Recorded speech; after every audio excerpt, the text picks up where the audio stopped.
First of all, we work with two live individuals that are immediately available to each other during the entire technique. You see, Zen developed a pretty good method because every once in a while you got to go see the Roshi. You go get in line, move your way along, a line up to the Roshi's room, and you'd go in to see the Roshi, and you'd say something, a word or two, and he'd reach over and grab his bell and ring it, which is the dismissal bell. Yuck. Then after you've been turned on about 500 times, about whether you've gotten this thing or not, about enlightenment or kensho or whatever you want to call it, the guy won't go in anymore. So they have to take him and drag him in.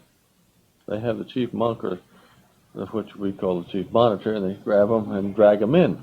And screaming, crying, I'm not go see them. I determined I'd never go again. But they realized the value of this contact with the master. Originally, in Soto Zen, they would have the participants face a blank wall. Because according to the story, this is the way Bodhidharma did it. But later on, in the Renzai school, they turned the monks around, who were on both sides of the room facing the wall, they turned around so they faced each other.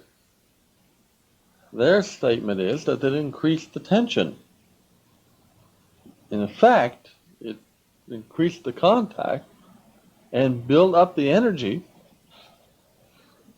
and accelerated the process.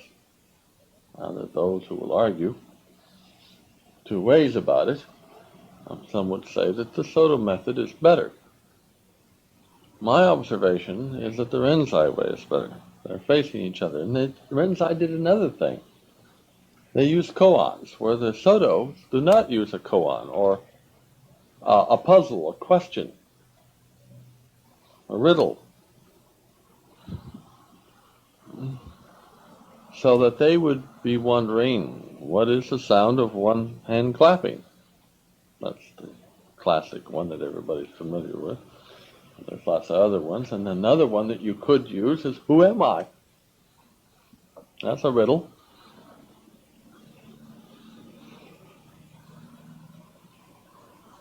But they never got as far as getting these two monks a little bit closer to each other, so that when one came up with something, he would say it to the other. Thus enter our system.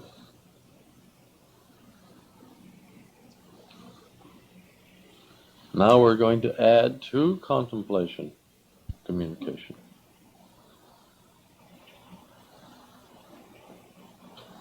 So, the communication begins not with a contemplation. I'd first thought that it might be possible to just have somebody, both of them sitting there contemplating, and when one of them came up with something and say, hey, Harry, this is what I came up with. He says, what? You're bothering me. Don't interrupt me. It doesn't give good communication cycle. Like, communication begins with the query on the part of one individual of the other.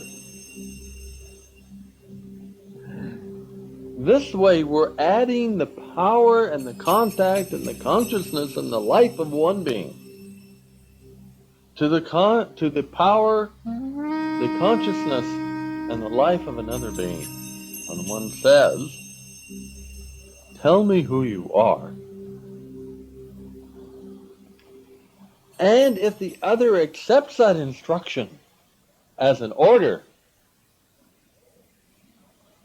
from his partner, then the two have come together, and they're ganging up on the mind, and its confusions, its reluctances, its identifications, its unconsciousness, and its investments,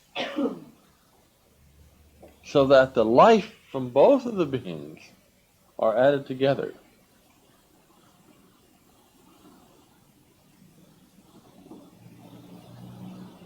Well, no wonder this technique is so powerful. But it is only powerful if the first individual, when he says to his partner, "Tell me who you are," that he wants his partner to tell him who he is. And if the receiver of that instruction accepts that as an order from his partner.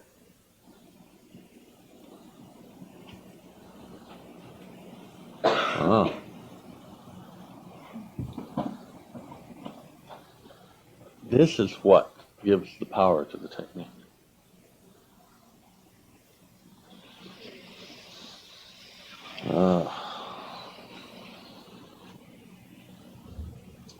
So, the giver of the instruction should mean it. He's not just saying, "Tell me who you are." This would not be proper. He said, "I got to say this. They told me to say it, so I got to say it. I don't care who you are. Why should I care who you are? I came here to find out who I am." Such casual attitudes are often common in the first part of an intensive. But as the contact between the individuals and the camaraderie begins to grow, they become interested in each other. The love and contact and openness between each other begins to grow. And when they say, "Tell me who you are," they mean it. So this is important to build.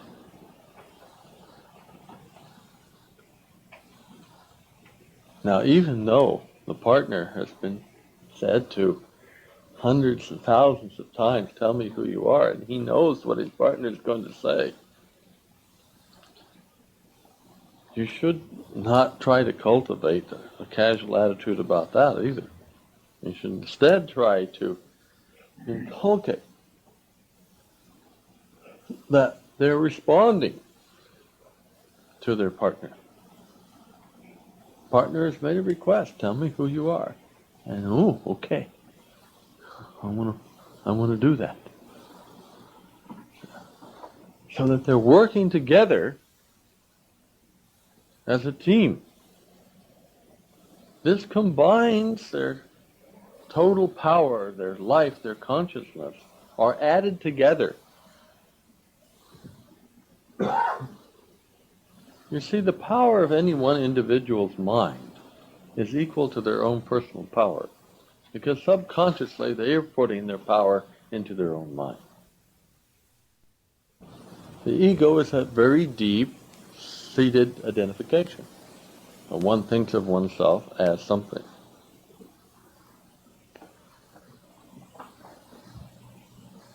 And a person will defend that with their own investment, that this is me. And they'll justify it and make it be what it is. And they give their own power and consciousness and life into this state of being.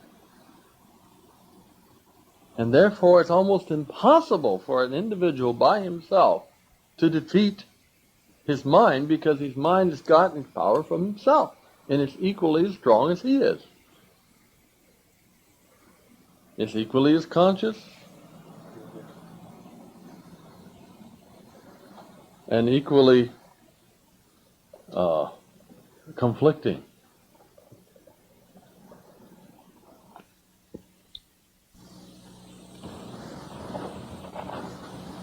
Now that